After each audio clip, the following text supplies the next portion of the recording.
Bismillahirrahmanirrahim. Assalamu alaikum dear students. How are you? I hope you are well. Open your book. Today we read book Urdu Jamaat Chaharum. यकसा कौमी निसाब 2020 के मुताबिक एक कौम एक निसाब। इसमें हम क्या पढ़ेंगे, आपने क्या समझा, लफ्ज़ों का खेल।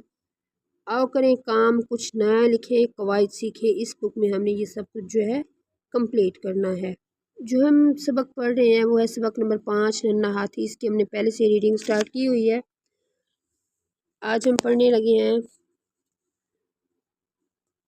सब बच्चे जो है पेज नंबर 29 ओपन कर लें। इसकी स्टार्टिंग जो है हमने पहले से की हुई है। जब सूरज गुरूब होने लगा तो हाथी दरिया के किनारे जमा होकर उस खूबसूरत मंजर को देखने लगे। नन्हे हाथी ने भी सूरज को देखा, लेकिन तेज़ रोशनी की वजह से इसकी आंखें चुंधिया गईं। इसीलिए उसने हाथियों की तरफ देखना शुरू कर दिया। वो सोचने लगा, मैं भी तो बड़े हाथियों जैसा हूँ। क्या हुआ अगर मैं उम्र में इनसे छोटा हूँ। उनकी सूंड लंबी है तो मेरी भी है, उनकी तरह मेरे भी दो बड़े बड़े कान हैं, उनके दो लंबे लंबे नुकीले दांत हैं तो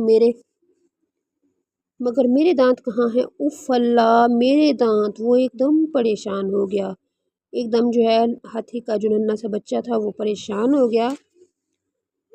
पहले तो उसने कभी इस बारे में सोचा ही ना था। अब वो रोने लगा। उसे तरह तरह के ख्यालात आने लगे। शायद मेरे दांत कहीं गिर गए हैं और मुझे पता ही ना चला। एक ख्याल ये था कि उसे अपनी माँ को साफ साफ बता देना चाहिए कि उसके दांत कहीं गिर गए हैं। कुछ भी हो जाए, मैं अपने दांत खुद ही ढूंढ के लाऊंगा। ये सोचकर नन्हा हाथी अपने दांतों की तलाश में वापस जंगल की तरफ चल पड़ा। उसने दरख्तों, झाड़ियों और पौधों में जगह जगह अपने दांत तलाश किए, मगर दांत कहीं ना मिले। उसकी नज़र दरख्त पर बैठे एक बंदर पर पड़ी। उसने पहले सलाम किया, फिर कहने लगा, बंदर चचा, मेरे दांत कहीं गुम हो गए हैं। आपने तो कहीं नहीं देखे दो लंबे नुकीले दांत। नहीं नन्हे मियाँ, मैंने तुम्हारे दांत कहीं नहीं देखे। इतना कहकर बंदर ने छलांग लगाई और एक शाख पर चढ़ गया।